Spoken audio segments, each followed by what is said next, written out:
Thank you. Good morning. It's time for us to begin our Bible study.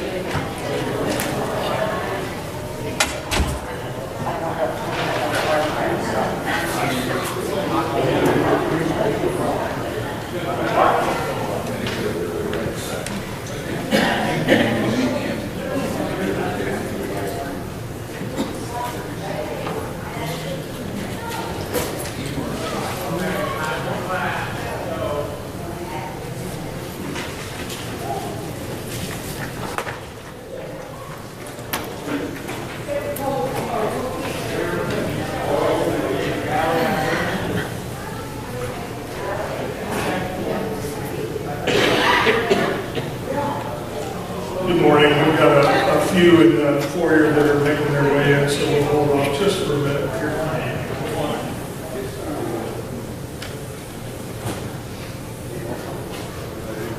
I'm fine there.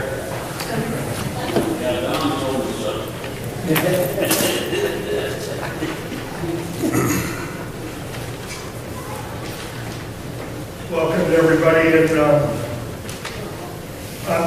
I'm still trying to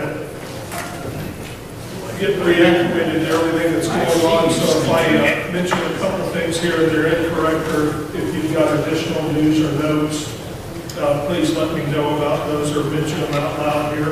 Burnett Stewart is, of course, still continuing to get therapy for his cancer, and we want to keep him in our prayers.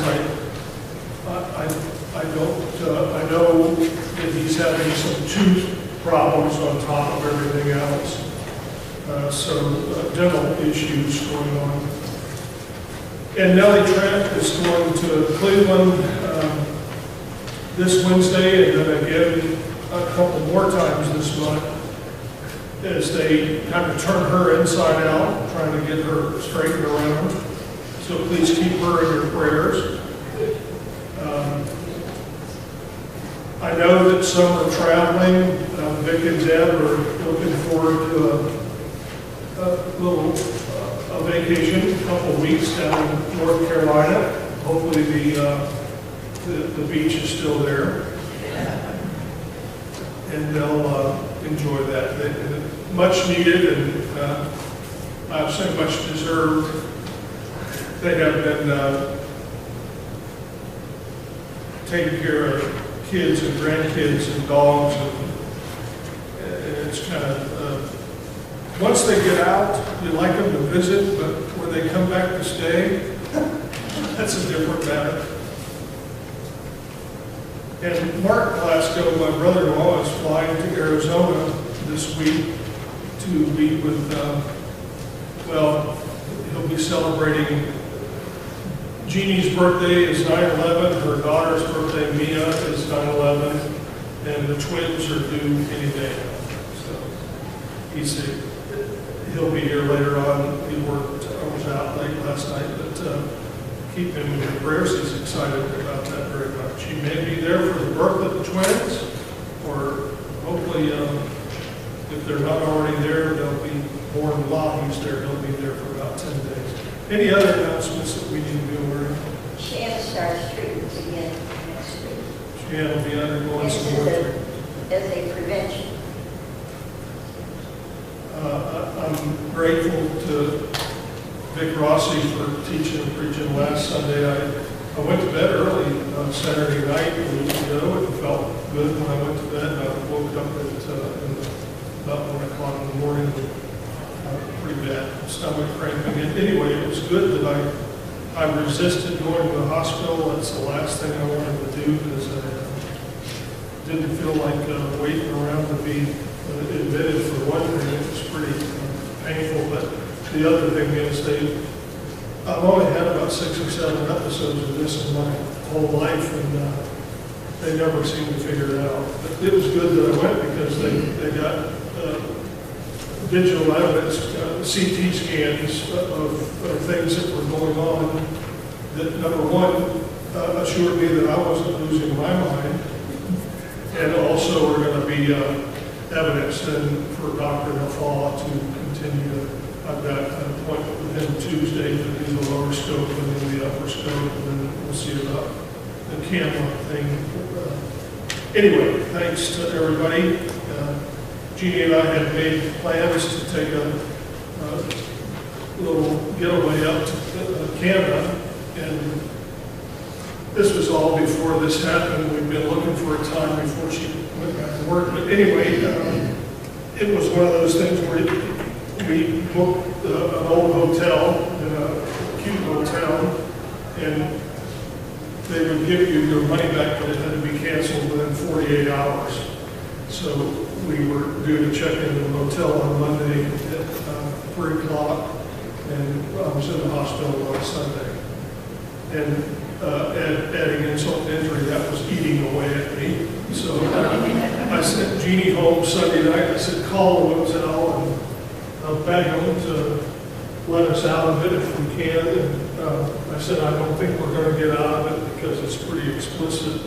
But I said, maybe they'll let us out on the second day. And she called back and she said, they're not going to charge us anything. So anyway, the surgeons came in Monday, and I thought they were going to be saying we're headed down to surgery, and they said we got the second set of CAT scans, and there's not a mechanical blockage. There's something going on, which we don't know what it is. But so I said that I could go, and they were, well, you know how, why is it that it takes so long to get out of the hospital? Once they tell you you can go. So I was, and Jeannie again was calming me down. I said, we can still make this Canada trip. And anyway, we did. We were out of the hospital by probably 10:30, and I think we got to our motel, and I went home, and I booked the same room that we canceled. It was still there, and we got to Canada right at 3 o'clock. So it worked out nice. We had a beautiful time up there. It was very, very relaxing. Let's bow in prayer. Thank you, Lord, for all of your blessings. We're grateful for our church family here, and we're mindful of many who are struggling, some with very serious problems like our brother Stuart. We pray that you be with him, and Charlene, be with Nellie. May all go well in her test to come, and be with Shan and help him to have a full recovery and to have that problem behind him. Thank you, Lord, for your word, for our Lord, for binding us all together in the church, and help us to grow deeply in our love and affection for each other. Bless us today as we study together. Through Christ we pray. Amen. We're studying about the Exodus from Egypt. We had spent quite a bit of time looking at the book of Genesis, and in particular, the latter part of the book of Genesis, where we studied about the providence of God as God was working through the life of Joseph and others. And now we have come to the book of Exodus, and we see God working in special ways, not only in the lives of Moses and Aaron, but also through the nation of Israel, the children of Israel. That's what they're often called, or the Hebrews is another term to describe them, the Jewish people. There are Donna, before you sit down, would you give our visitors some notes? That's what she's doing. Okay, very good. Right now behind. Oh, thank you, Donna. Make you a deaconess. That's how she said that.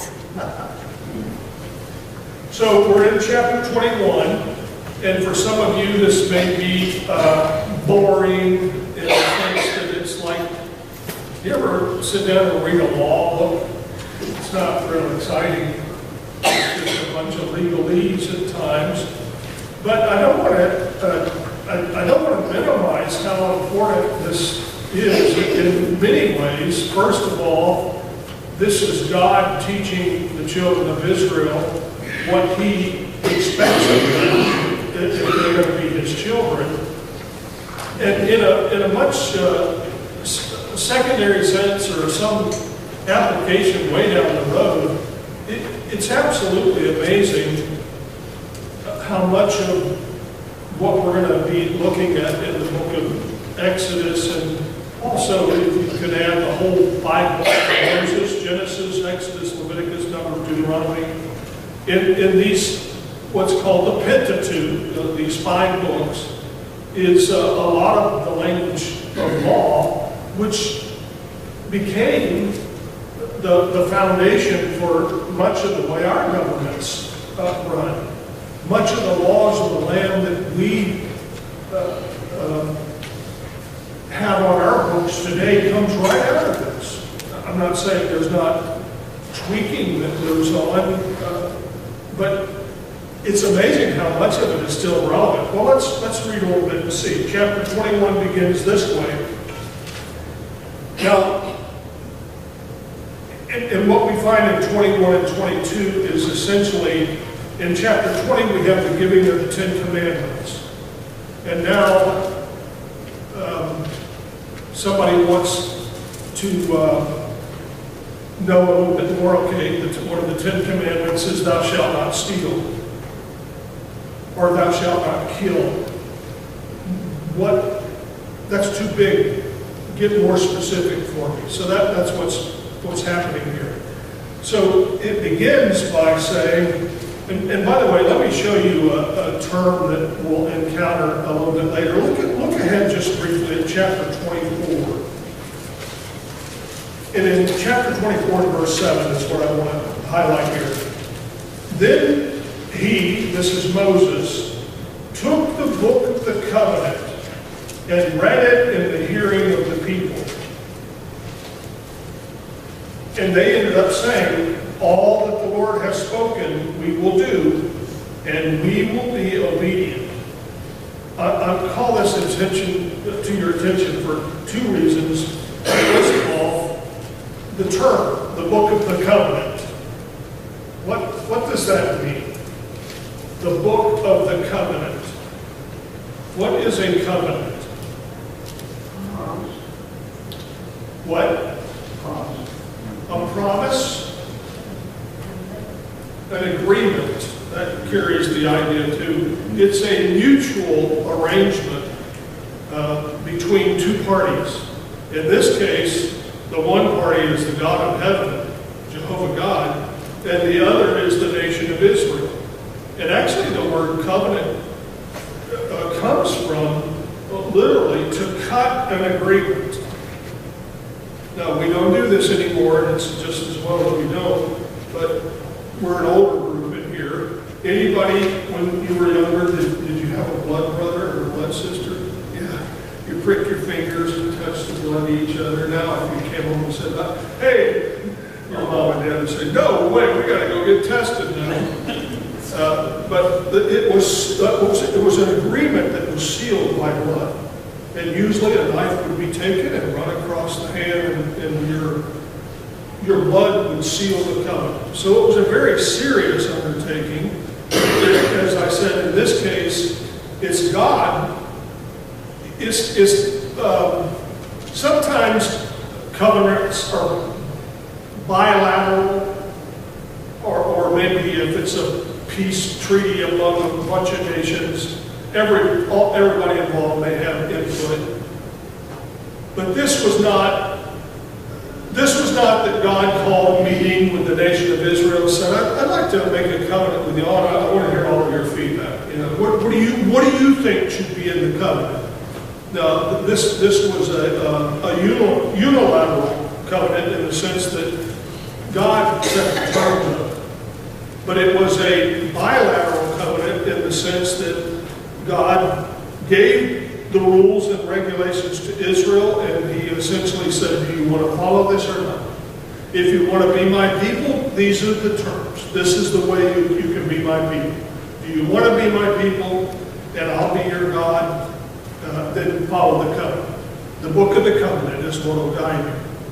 So the other thing in that Exodus 24:7 is that the people said, oh yeah, we will follow everything that you tell us to do. All right, so backpedal a little bit again, back to chapter 21, and we're going to kind of kick it into high gear as we go through this, and the purpose of this is not to be real detail-oriented, or we would get bogged down forever in this section. This handout, wherever we go today, we only have a few minutes left, is going to be yours to take with you, and then we'll move on to some more of this later on. So it starts out, these are the ordinances which you are to set before them. This is God telling Moses, here's what you're to tell them. And then it starts out talking about the treatment of slaves.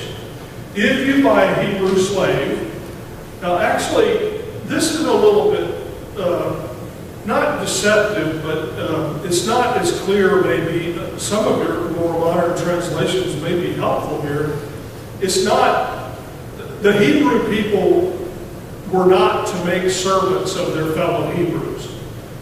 But there were occasions when a Hebrew maybe would become so in debt that he would volunteer to become an indentured servant.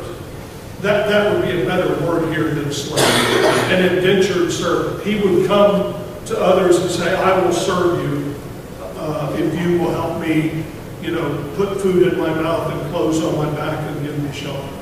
So, yet even though a Hebrew could indenture himself, sign an agreement that would say, I'll be your servant and will honor me, what was to happen after 6 years? Was to be set free. After on the 7th year, he was to go free. And then it spells out all kind of different things.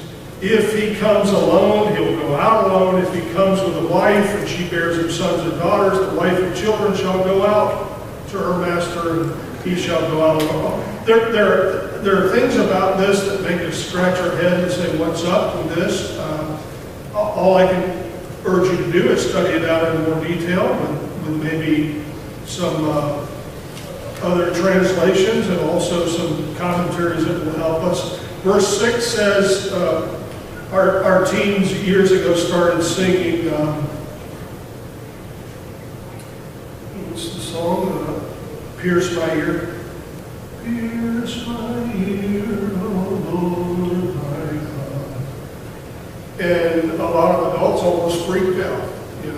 We got enough piercings going on all around us and tattoos. We don't need more. We don't need church songs that talk about piercing. Well, it's right out of the text here.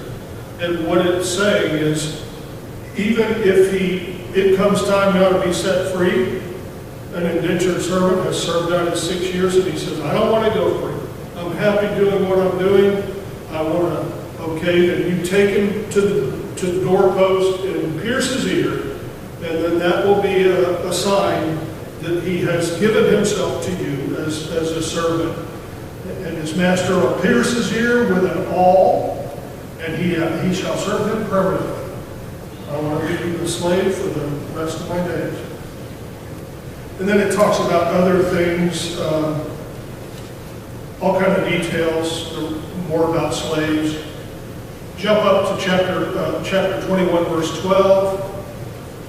This is what happens among the nation of Israel with personal injuries. And again, we'll just dip into this and get a little bit of a flavor. He who strikes a man so that he dies shall be surely put to death. Murder and manslaughter. But if he did not lie in wait for him, but God let him fall into his hand, then I will appoint for you a place into which he may flee. Making distinctions between premeditated murder and then what is this, a place where he may flee? I don't want to get into politics at all today, but there are some people who think that what are they called? In the scriptures, they're called cities of refuge. What, Keith? In the city, in Scripture, they're called cities of refuge. What are they called today? Sanctuary cities. Cities that people especially aliens, not outer space aliens, those that are here without proper paperwork and all that, they can run to these cities and essentially, I don't know how it all works, but they get some kind of protection where they're not sent back because of their crimes or whatever. All this amounts to, and that probably there are some today who would say, well, sanctuary cities are right out of the Bible. In a sense, they are, the concept. The application of the details is quite a bit different. What a city of refuge was designed to do was to keep people from overreacting in a hasty manner. And let's say that you committed murder, and not that it was premeditated, maybe it happened and you didn't even intend it to, but I'll mention this term. It's a Latin phrase, and most all of us know it. If I say lex talionis, what is that? Yeah, it's literally the law of the tooth. You see the word talon, the law of the tooth. And Gail translates that for us. It's the law of retaliation. Well, that may not be the very best word to give us the full meaning of that. Sometimes we think of that as, well, that's a pretty barbaric law. And this is basically, you knock my eye out, I can knock your eye out. You knock my tooth out, I'll knock your tooth out. So it's an eye for an eye, a tooth for a tooth is the way we often translate that. And where on the surface we might think that sounds barbaric, actually it was quite compassionate, because the law was designed to not allow people to overreact to a crime that was committed. So if you, let's say you accidentally killed someone, and his Jethro and his brothers, let's say you kill a woman by accident, and here comes Jethro and his brothers, and you're going to be hung up or shot with arrows or whatever. They're going to get even. You killed their sister, and you're in a heap of trouble. But it was an accident. You run to a city of refuge, and there, at least theoretically, this is what was to happen. You would receive sanctuary or safekeeping while a council of elders listened to your case and determined the pros and cons of it. So Jethro and brothers could not just become a lynch mob and say, we're going to get even with you. So really, lex talionis was meant to not allow others to go to extremes. Okay, if you lost a tooth, you can't hang somebody because they knocked your tooth out. It has to be fair and equitable. And again, much of our governmental laws reflect these same Judaic-Christian principles. Dick? Well, I was thinking, Moses reading these, he had to relate to this section because he killed that Egyptian and then took off before he was sanctuary. Yeah. Good comment. I forgot my ring today. I wasn't totally together. I hope I didn't leave you in the hospital or in Canada. I might have to go back to Canada. I don't remember being on my wardrobe. Okay. So easily distracted there, Keith. I was a preacher this morning, and learning about this law. There were 613 laws in the Old Testament. 240 some were the do's, that's done with the don'ts. The don'ts, yeah. And we sometimes want to override those, don't we? We think, why couldn't God be more positive? Well, we are flawed humans. And Well, the guy said to God, he said, well, God, all these laws, I have a hard time with the penalty. yes, and try to be a good parent. You could start out, and it's been kind of somewhat amusing sometimes to new parents with maybe a new age kind of a thinking. I'm not going to spank. In fact, I'm not even going to talk negative to my kids. It's going to be all positive stuff. So you can lay a foundation and say, just going to be upbeat and positive. But invariably, as a parent, you're going to end up saying, you know, that child's going to do something, and say, Mommy, you never told me not to do that. So you find out early on that with us, sometimes we have to, you have to spell it out. You have to tell them what you can't do. Now, there's a lot of latitude there, a lot of liberty, because if God had to tell us everything we shouldn't do, there would be more than 600 or so. All right, back to the text. It talks about striking others. Verse 15 and 16 is something that, 17 is something some people would like to revive. He who strikes his father or his mother shall be surely put to death. Now, none of us lived in that time frame, but many of us grew up knowing that you do not raise your hand to your dad or to your mother. And to do that, you would be in a heap of trouble. I mean, you would not necessarily with the law, but in your own household. And then it talks about kidnapping. In verse 17, he who curses his father or his mother shall be surely put to death. The death penalty for cursing your parent. Now we might want to know, what was that? What does that mean? What does it mean to curse your parent? Is that just talking about, sometimes we use the word curse in a just general vulgarity. You say something. Growing up in the South, we got the word sass a lot. Was that a word that you grew up with up here? When I was a kid in my younger years, you could get in a lot of trouble for sassing your mom and dad. And that sassing carried a pretty big. Sometimes sassing, you didn't even have to open your mouth. You just look at them a little. Oh, you're on. Did that qualify? Don't you sass me. I didn't say anything. It's that look. So anyway, we don't have this law on our books anymore, or we'd be having population trouble, wouldn't we? We'd be a very small nation if every child who cursed his mom or dad would be put to death, or wouldn't we?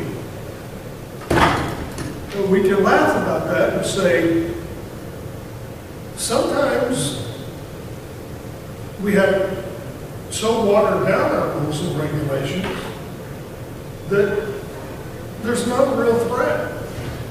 I'm not for chopping off the hands of thieves, but I bet it would curb thievery. Somebody was telling me the other night, we're having a lot of break-ins. Any paper you read, they talk about people breaking in, the police blotters. And so we try to be a little bit more cautious about that in our house, that we make sure the doors are locked and the lights are left on, or things like that. But I think we'd see a real stemming of the time in that kind of thing if there was some severity. You know, if you lost your hand because you were a pickpocket. Okay. Quarreling. It talks about that. One thing I want to call your attention to is verse 22. And this is open to a little bit of discussion as to how it's rendered or translated. Follow along in your Bible and you tell me how yours reads it. Now, I have the New American Standard, and I generally am very much supportive of the translators here, but I think they might have missed it on this one. Here's verse 22. If men struggle with each other and strike a woman with a child so that she has a miscarriage, is what mine says, yet there is no further injury, he shall surely be fined as the woman's husband may demand of him, and he shall pay as the judge decides. But if there's any further then you shall appoint as a penalty, life for life, eye for eye, tooth for tooth, hand for hand, foot for foot, burn for burn, wound for wound, bruise for bruise. Now, what do you have for miscarriage? If two men, let's say Brian and I have in fisticuffs, Sherry's pregnant, and somehow Sherry gets all excited and she steps in and says, stop, and in the process I strike her. And maybe I'm hauling off and giving an uppercut and I hit her abdomen and it causes the belly of the baby to... This says miscarriage. What else do you have for that? Birth prematurely. Premature birth. If the child is born premature. Now that makes sense in the flow. If two men are fighting and one hits the woman who's trying to intervene, or maybe she's trying to help her husband fight the guy, who knows? It doesn't speak to that. But in the process, the baby is born prematurely, but everything's okay. But if there's further injury, if the baby dies, and that's the important thing here, is what I think is teaching us that the life in the womb is recognized by God. It's not just some blob that doesn't count for anything. Now, I think still, and I'll say this, and then we're going to have to wrap it here, although there's so many things we could talk about yet. I think our attitude towards abortion is so off base in this country. It's just utterly ridiculous. Sometimes even where do you draw the line? I mean, why is it that a mom and dad can bring a newborn baby home from the hospital 2 days after it's born, and if the mom says, I'm tired of this crying, and she smothers that child to death, she's guilty of manslaughter. You can't take a baby home from the hospital and kill the baby.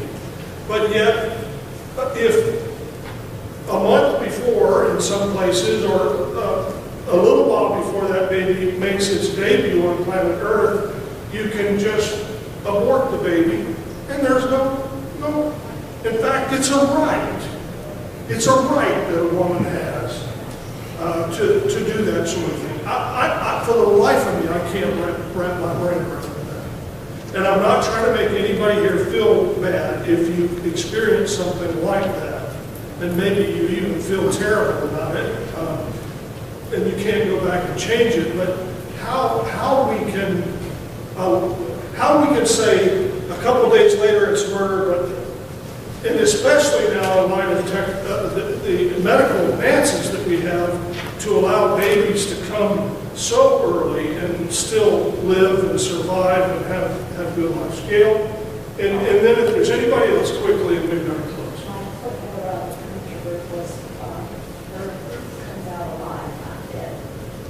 Her fruit comes out alive, not dead. So the baby is born and all is well, and it's not a miscarriage where the baby dies. It's just that the baby is born. I didn't want it to be born yet, but it's born prematurely, but it doesn't die. That puts it on a level totally different. All right. These are the kind of rules and regulations you should read. I mean, it's amazing.